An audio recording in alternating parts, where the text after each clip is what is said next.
What's up? What's up? What's up? Welcome to the Sports Sidebar Podcast. You're tuned in with your boy Rich, and I'm here with my buddies Tom and JD, and we're about to get this thing started. Let's go.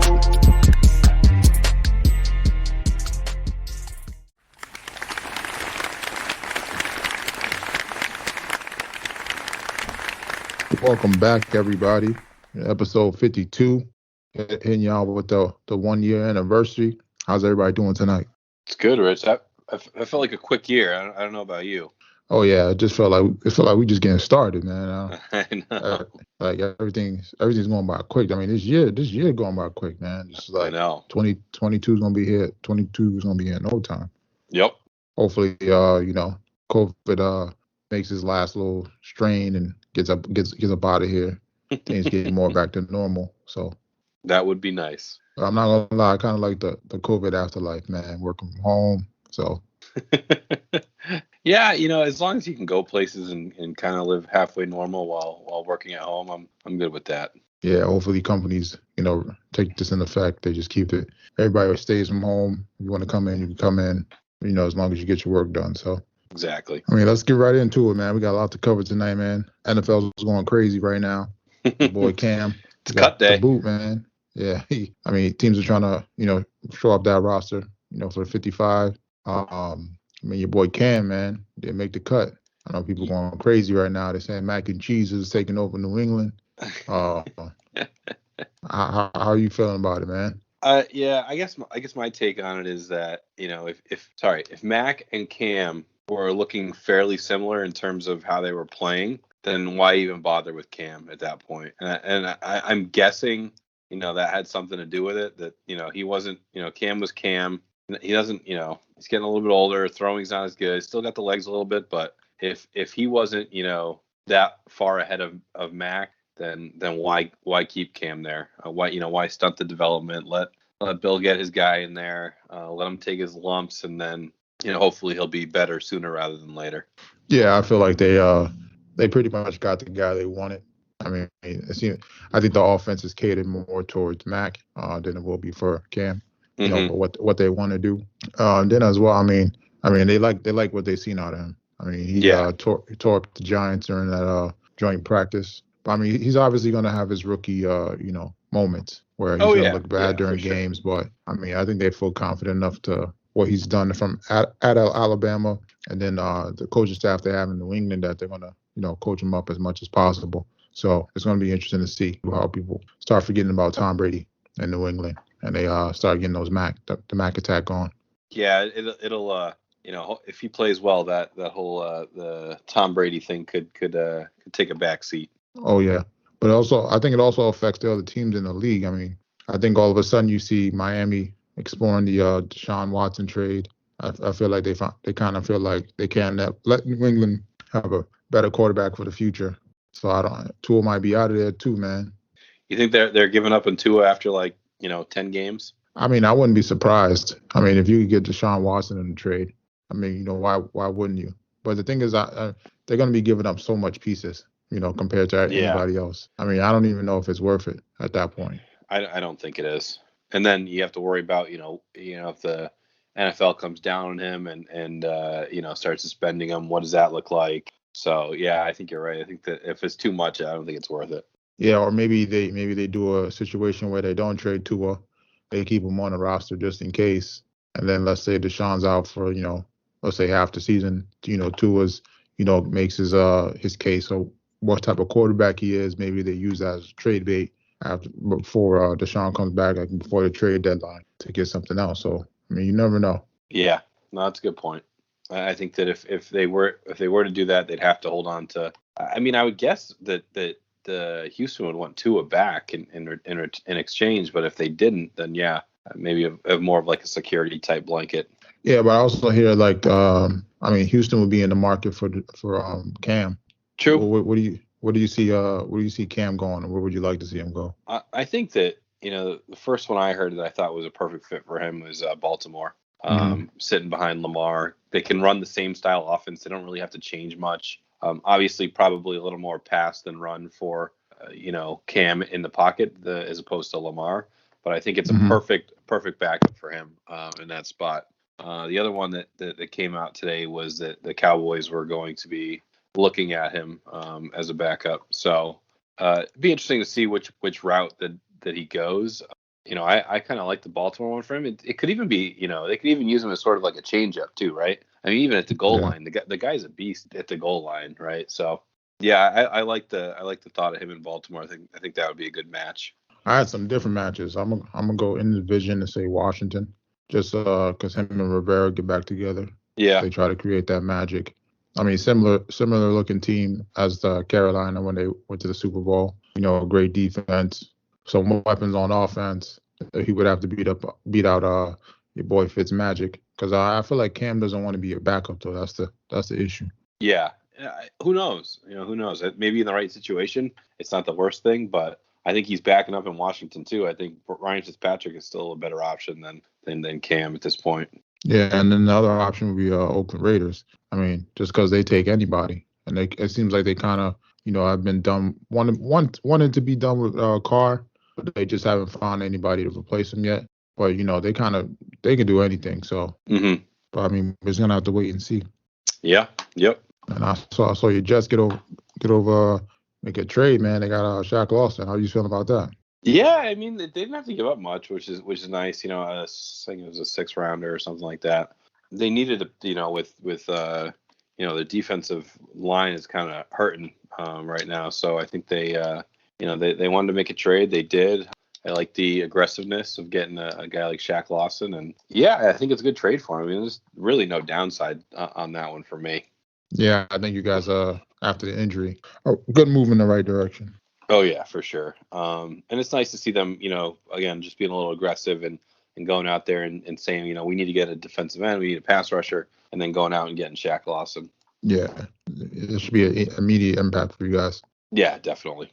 We're getting close to the fantasy, but before we get there, your boy J.K. Dobbins is out, man. I know that one hurt. I think he was poised to have a good year. He came on strong towards the end. I really liked him.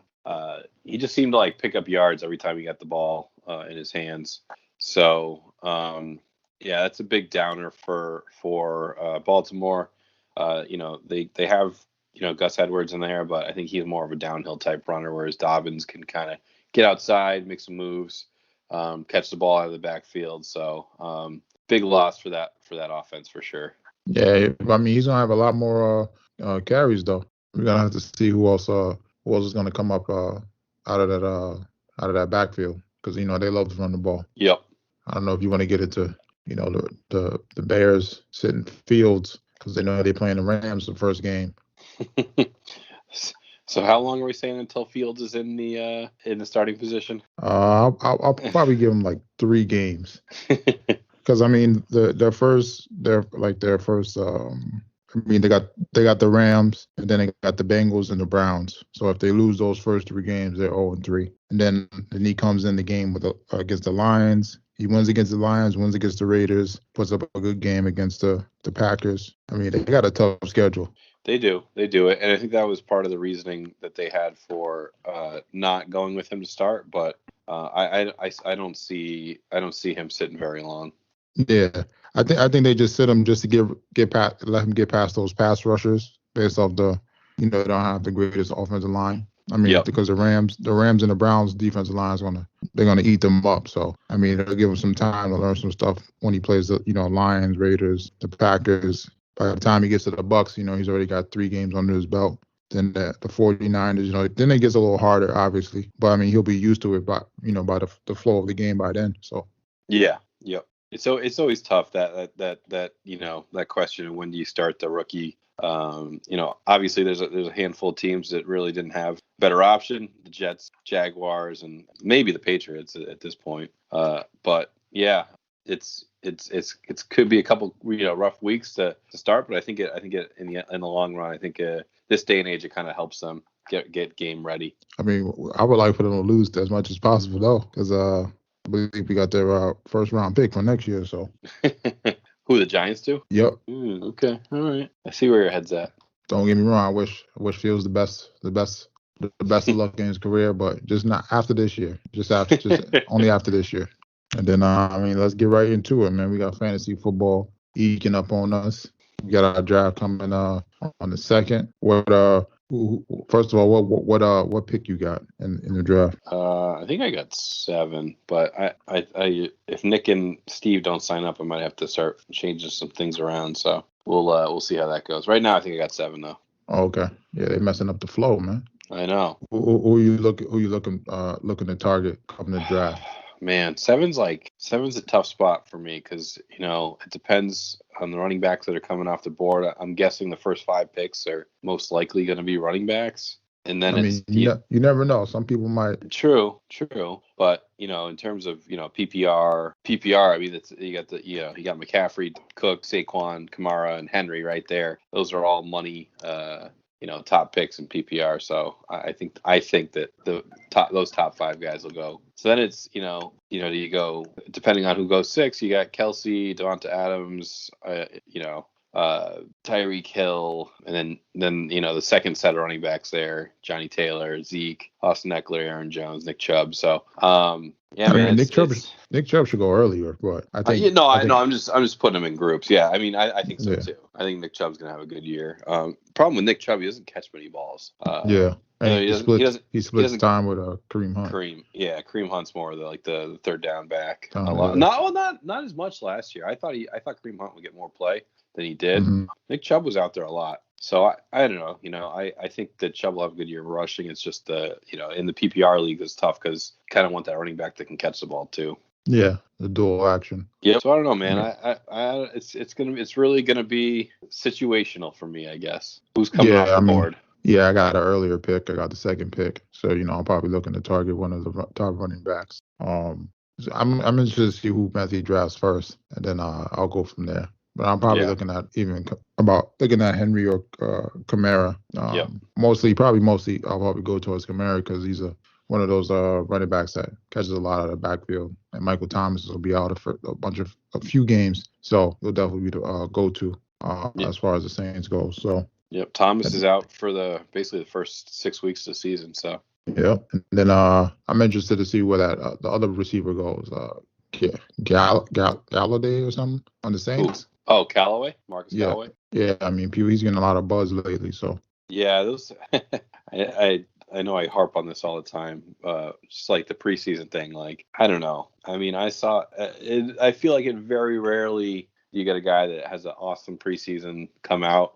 Victor Cruz was one. I remember he had a huge preseason one year with the Giants, and then he slowly worked his way. And I think it took him most of that year, and finally towards the end of the year, he was getting some playing time. So they're going to need him, obviously, with Thomas being out. But I don't know. It'll be interesting to see how they handle him. Yeah. Who's one of the sleepers you got? For the fantasy draft. I can't give you my sleepers, Rich. We'll talk about that. We'll talk about that next week. All right. I was gonna say give me a non-sleeper on your list. So, but I'm interested to see how these where these rookies go. How early Harris goes, from the Steelers, or Chase from the Bengals. So, and as well as what's the name? The tight end from Atlanta. Oh, Pitts, yeah, because I think he's ranked like 4th. He's right projected right below like the top guys of Kelsey, Waller, and Kittle. Yeah. So he's right there with like Andrews, and so I mean it's gonna be interesting to see. I think he'll have a great year too. So yeah, I do too. He's big, fast, and seems like he has good hands, so you should keep an eye on him. Yeah, well, we'll see, man. Maybe he's the second pick, the second or third pick on that snake run. So we got college football coming back. I mean, this is only week 1. A lot of teams haven't played yet. I mean, they got the big game this week, Alabama versus Miami. It's gonna be great to see. You got 2 potential Heisman, candidates, and Bryce Young and the quarterback from Miami, King. So it's gonna be interesting to see, how they match up, how they fare out. It's gonna be interesting to see if Alabama can bounce back. I mean, there's some other guys on the Heisman watch. There's Sam Howell from North Carolina, boy Spencer Rattler from Oklahoma, and then Clemson's quarterback DJ. last name is crazy. I ain't even gonna try to pronounce it. Um, and then your boy Kayvon Thibodeau from Oregon. Yeah. That's another target I hope the Giants can get. Depending on how these draft picks fall, if we're not gonna get a quarterback. And then Keenan Slovers from USC, the quarterback. And Brees Hall, the running back from Iowa. So I mean, all these guys are pretty much in the Heisman watch. It's gonna be interesting to see who pops their head out, and dominates the season. But if Alabama's rolling over people, I wouldn't be surprised if Young is up top there. Yeah, I would expect Alabama to roll again this year. I think they're just, I mean, obviously depending on quarterback play, and I feel like when Saban goes into these types of years, he just wants the quarterback to be serviceable, and he schemes well enough to let them succeed, and then as the quarterback progresses, they get more.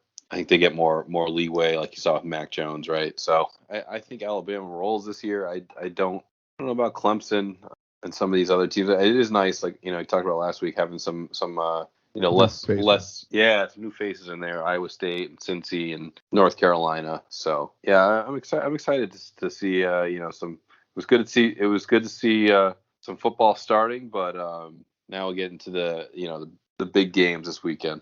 Oh yeah, it's gonna be great to see. Like I said, I feel like we got a lot of great sports ahead of us. So looking forward to it. On to the NBA. I mean, not too much to cover in the NBA. Your boy Rondo back to the Lakers. Looks like they're going with all vets and a few youngins. They're definitely the favorite to win it all next year. It's going to be interesting to see, how well and how fast this team gels together. Yeah, I'm surprised that they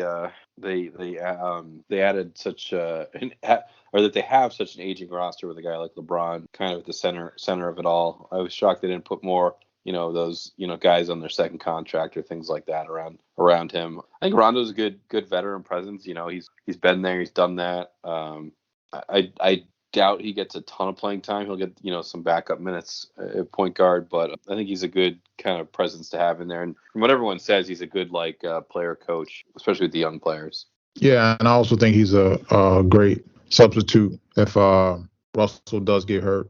He has some knee issues the past 2 years. So, if they decide to rest him a game or a few games, I think Rondo could definitely fill in. Like I said, it's going to be interesting to see, how they for me, it's going to be about their shooting because they don't really got too much 3-point shooters. But, definitely they got a few guys that can definitely lock down and play some defense. But the question is going to be the age. If somebody were to get injured, how fast can they come back?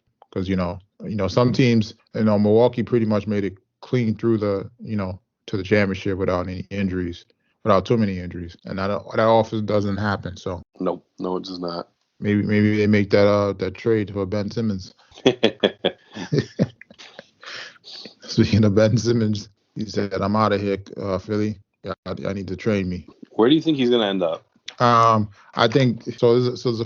I have a few things, right? So one of them, I think he's definitely going to be traded, right? So the thing is he going to get traded for like his max value, or is Philly going to just be like, oh, let's just get rid of him, whatever you give us, right? So kind of like an undervalued trade. So I feel like if he's going to get an undervalued trade, he goes to Golden State because I feel like Golden State just sends like a few first round picks and probably two rookies or one of the rookies they got, in this draft and Wiggins just to even out the money. And then if he goes for his true value, they'll probably trade Damian Lillard for him. But I mean, Damian said he was, right now, ready to stay with Portland. So, but I mean, maybe management changes their mind. I don't know what other places he would go or what other teams would actually want him. So maybe Cleveland. I mean, I don't know what they've been doing. They draft Mobley, with the second pick, and then they turn around and with third pick, sorry, and then they turn around and get this. So, well, man, I don't know what they're doing over there, man. You re-sign another big for $100 million, and then you trade for another, stretch 4. So how when are you gonna play Mobley? That's what I want to know. Then you drafted like 2 point guards in previous seasons back to back. So I mean, I just don't know what they're doing over there. And they still got Kevin Love on the roster. Like, he don't want to play. He's faking his injuries, man. Come on, let him go. I don't think they know what they're doing at this point. It's a disaster over there. Yeah, they haven't been the same since LeBron left, man. No, and I think that he leaves, and then I think they obviously they trade Kyrie, and LeBron leaves, and I think they just kind of fell apart, right? Well, not even that. It's just like I understand you lose your top stars, but you don't even draft well. Like you can't go the same position back to back years, well, let alone back. I mean, Yeah. they probably did it more than once, So but yeah, so it seems like to me they're just trying to get as much talent as they can and not really being concerned about what or where that person is going to play yet, right? yeah, but you can't. I understand if you want to get talent, but you can't get talent at the same position. Like you can't play two point guards at a time. Like you can't play two centers at a time. Like what are you doing? So that's the problem, right? Like in the NFL, they always say draft talent, right? It doesn't matter what you have there. If there's a guy that has like unbelievable talent, then you can kind of figure out where to put him. I don't think that works in the NBA, but I feel like that's how Cleveland is drafting. Well, yeah, because in the NFL, you can say, "Oh, I want to get the best talent." You get an inside linebacker and an outside linebacker, or you get two inside linebackers and move one of them to outside. Like Exactly. you can't get two point guards and put one at the shooting guard or one at the small forward. They're both point guards. I mean, you can't get two centers. I mean, you can't run. I mean, unless you're the Spurs, where you're running the Eiffel Towers. But I mean, that's not gonna work in today's NBA. Yep. Then yeah, I mean, it's not really NBA news, but your girl Rachel Nichols is up out of here too, man. They said no more jump. She gave a statement to the fans. It was great at ESPN. The jump doesn't last forever. Then your boy Max Kellerman looks like he's off of first take too, man. It just seems like ESPN is losing all the good people, man. Yeah, I think that they're their own worst enemy at this point. I feel like it's been coming for years too. They just, they had such a dominant position. They felt like they could run their company a certain way, and I think it's now coming back to bite them a little bit. But yeah, I mean, like the Rachel Nichols thing, right? We've talked about this before, but like they either had to, let Rachel Nichols go and sign Maria Taylor, or just let Maria Taylor go and say, look, we're committed to Rachel Nichols, blah blah blah, whatever. And they did neither. Neither, yeah. It's just like, what are you doing? And then, I mean, like even if you look at all the other shows, the primetime shows, like I don't want to say primetime shows, but other talk shows they have, like the highly questionable. Dan Le Batard is not there. I mean, it just seems like they're just letting people go, and they don't have a plan in place to replace them. No. Because like some of these shows, like that were, people will watch. I feel like they just throwing anybody. They mix and matching people here and there, trying to see what works. But I feel like you should have been done that before you let go, some of these people. But I mean, it's gonna be interesting to see. I think I wouldn't be surprised if another network pops up and you see a lot of these other people on there and give ESPN a run for their money. Yeah, yeah, for sure. I mean, it's I feel like it's gonna happen, right? Someone's, there's either gonna be something pop up, or like the Barstools of the world are going to, capitalize on ESPN's kind of shortcomings. Yeah, I mean, I wouldn't be surprised if Bleacher Report, put together something like their own TV network and threw a bunch of shows on there. I mean, that would be interesting. Yep. And then on to MLB. The Yankees was too hot. They just cooled off. Just like this weather. You couldn't play like that forever. I mean, winning 13 games in a row and picking up almost no ground on Tampa Bay in the division.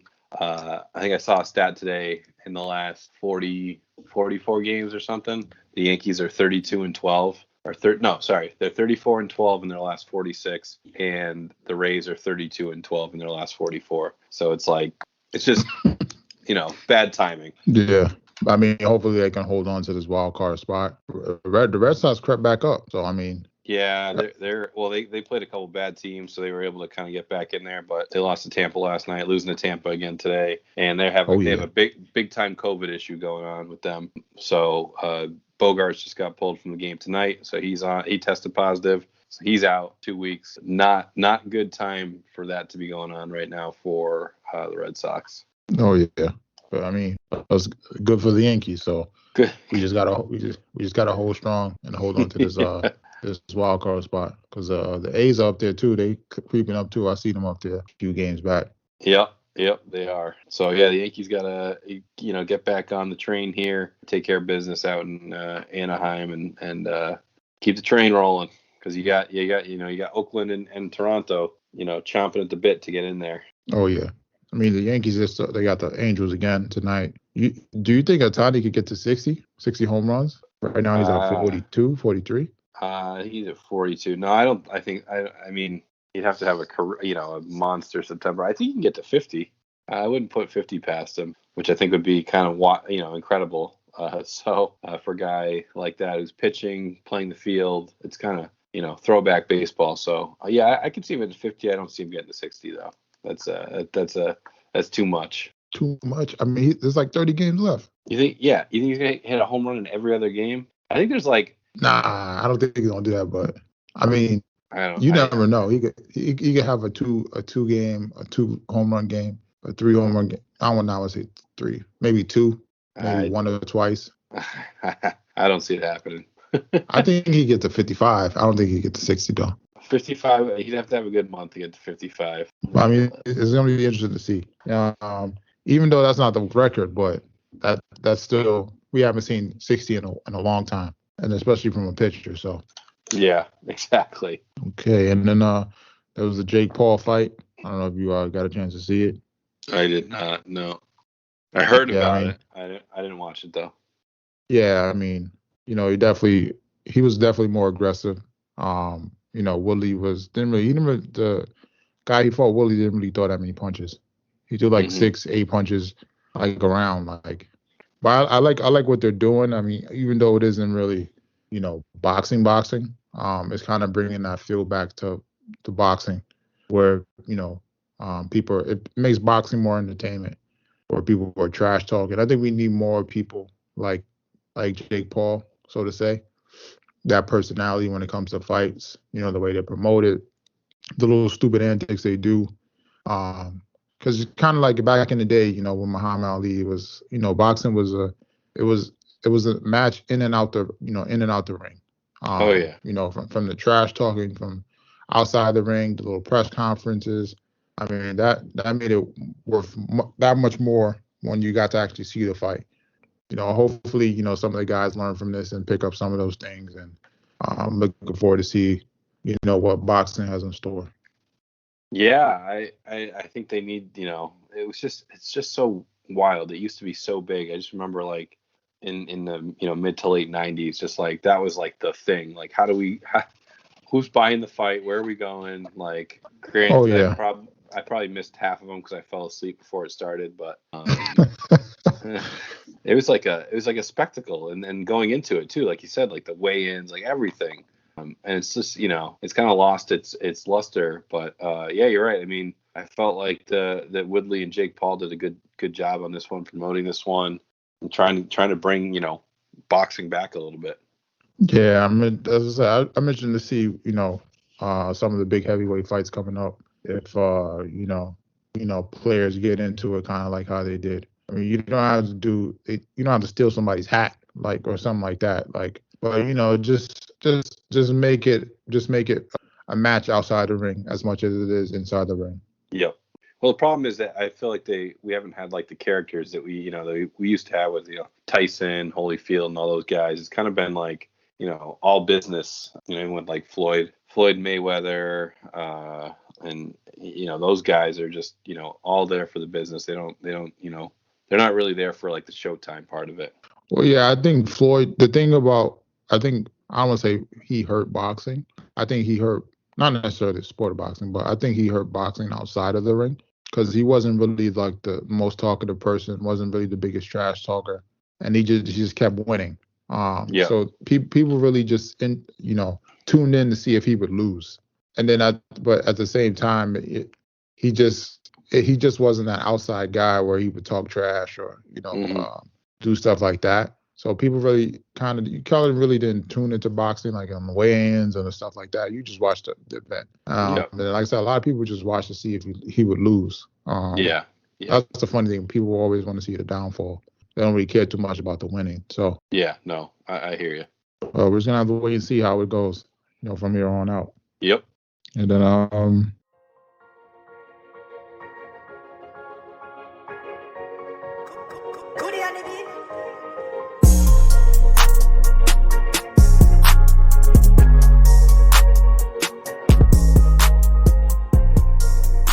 About that time again, ladies and gentlemen. We got another edition of JD's Bites and Brew for you. What you got for us?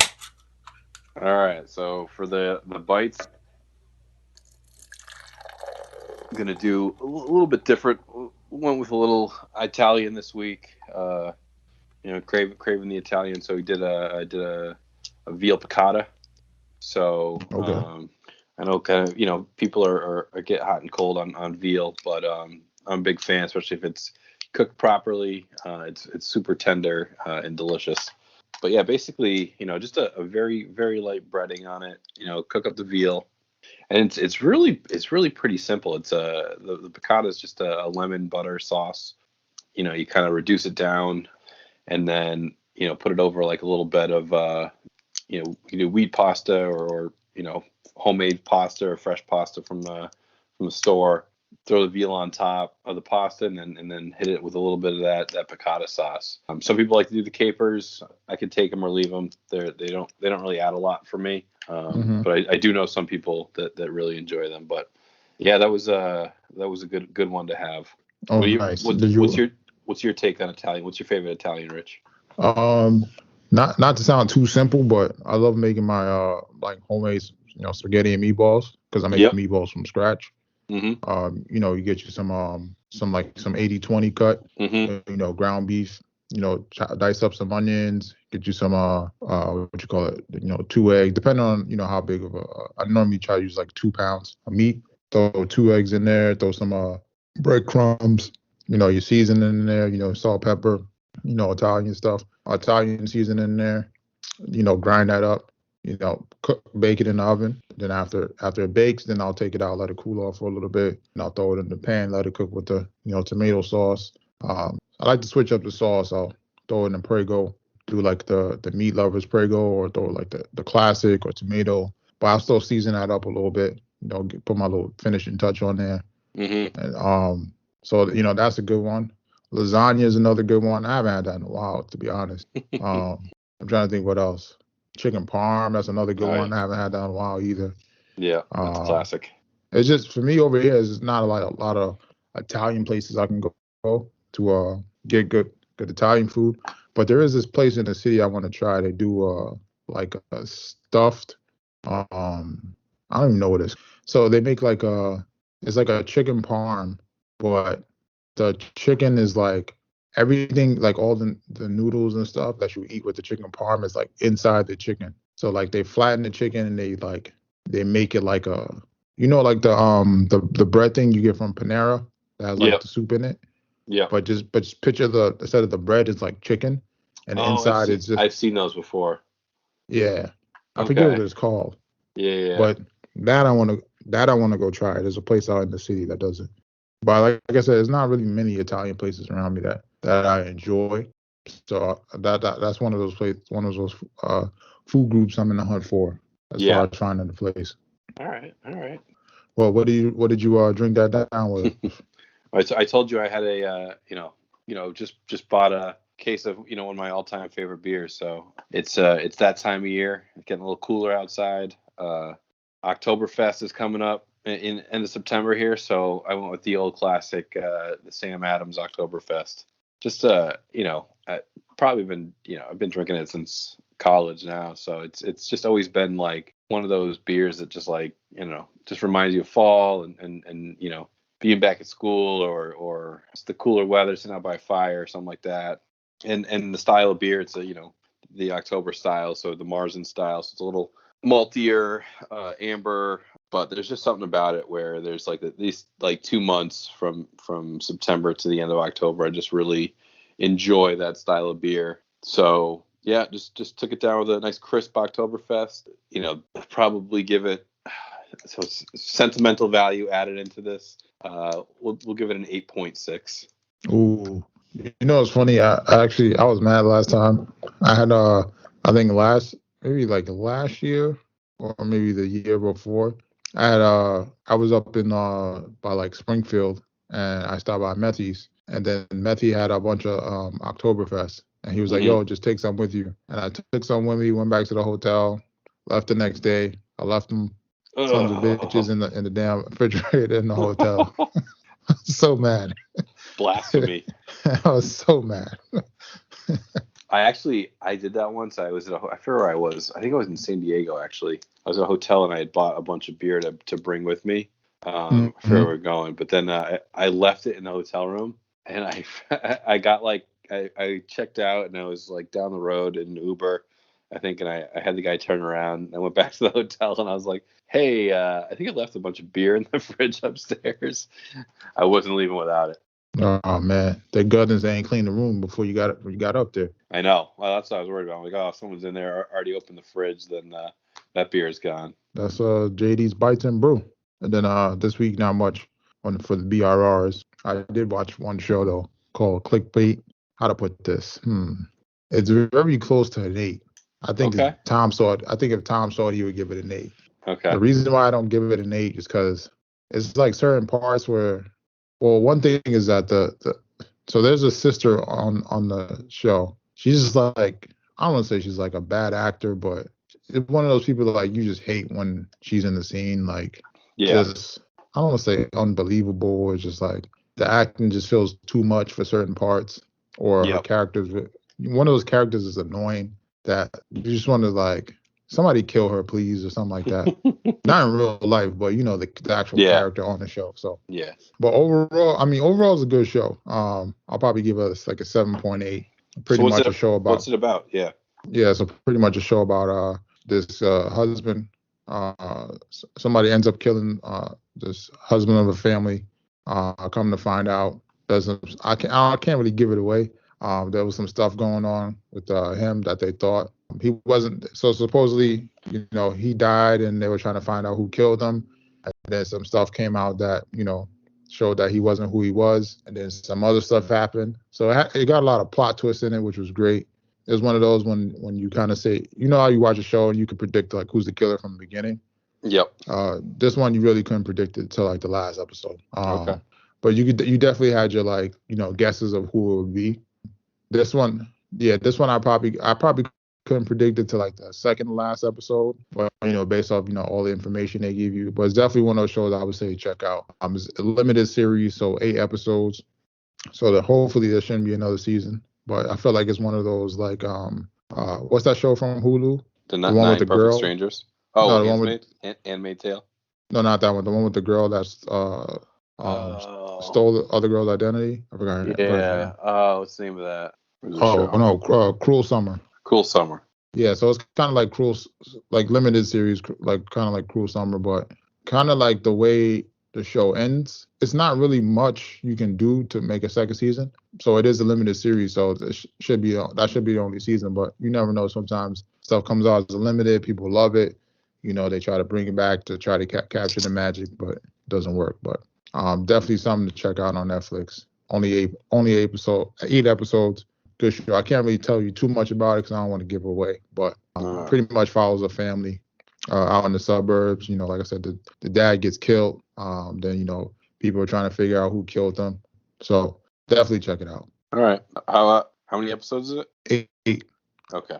All right. I'll put it on the list. Then you can give it, and we can talk about it. All right. They see who you thought what the killer was and everything like that. Cool. Yeah. We're just about caught up on Animal Kingdom. I think I got like one more episode, and I'll be current. How are you feeling about the new season? It's okay. The part that I haven't liked so far, I guess, is like Darren trying to like take control of the family. Like that's just like, it's not like in his character, right? Like he's more of like he wanted to get out of it. He's doing his own thing, like, but he keeps getting drawn back. So like watching him like trying to take over is like kind of annoying. And it's like, you know, they get mad at Jay, but you know, Jay was the one who was like stuck doing all this work. Like he didn't necessarily want to do it when Smurf was in jail, and then he kind of like got the taste of it and was like, yeah, big deal. And he figured it all out. And yeah, he was being a little shady, so you know they were right calling him out. But I think that you squash it, you get more transparent. You let Jay kind of handle all the BS work, and you know you go do what you want to do. Oh yeah, it doesn't seem like the other brothers are really cut out to take charge. No, it seems like they were pretty much living a party life their whole lives, and you know Smurf was pretty much running everything. So I mean now all of a sudden they want to take control. It's kind of like you can't even like unless they trust him, so to say. So like, they're gonna mess it up. So Yeah, exactly. I mean, hopefully it picks up. The season a little letdown for me though. I was a little letdown. Yeah, I felt like they had a pretty good like setup here. With Smurf going down, they could have done a lot of things, and I agree with you. I think it's just a little bit on the slow side. So we'll see what's going on with the cop that's looking at Darren. Obviously, I'm not gonna lie, I'm kind of tired of like the Ren and Craig like being mad at each other for both doing stupid crap. I do like the situation with Pete and the coke that they got from the plane. So that should be I haven't settled that yet. So I don't know if it's a done deal yet. But yeah, I think there's some things they can do that can bring it back. Yeah, I feel like that coke's gonna get them in trouble though. So. Oh yeah, definitely. And then I mean, there's just a bunch of movies coming out, towards it between now and the end of the year. I don't know if you're looking forward to any of these. They have The Many Saints of Newark. That's the Sopranos, like pre-Sopranos movie. Yep. That'll be interesting. Then they got No Time to Die is 007. I'll probably pass on that one. I think I'm 007 out, man. I am. I have been for a while. Then they got Halloween Kills. I'll probably watch it just because I love horror movies, just to see. Then they got The Last Duel. That's like kind of Game of Thrones-ish. I don't know if you've seen the preview for it. Then they have Venom 2. They got Dune. Those will be some other big blockbusters coming out. The Harder They Fall. That's one of the big Netflix movies. Has Idris Elba. Has a bunch of stars in it. I don't know if you've seen it. I guess he's like a fugitive, and like they're trying to move him in a train or something like that. I don't know. It's kind of like a Western type movie, but it has a lot of great actors in it. It looks like there's gonna be a lot of action. So that's one of the biggest movies. It looks like that Netflix has coming out this year. Then we got Ghostbusters. We got Spider-Man. We got the other Marvel movies, Shang-Chi. So we got some movies coming out that looking forward to. So. And some other shows too, but the only one I'm really looking forward to is really, I want to say, Ozark right now. That's pretty much it. I know that'll be a definite good show. So Succession or Yellowstone. Yeah, I have to catch up on those. I haven't even started those, so. Oh man, I can't say I'm excited for a new season if I haven't watched the first one yet. So. Oh, you gotta watch them. Yeah, I'm gonna definitely check them out this week. So I'll add those to my list. There you go. And then I think that's pretty much it. Nice. I want to thank y'all for rocking out with us for episode 52, celebrating our 1 year anniversary. 1 year in the books, baby. Oh, yeah. So until next time. Until next time, Rich.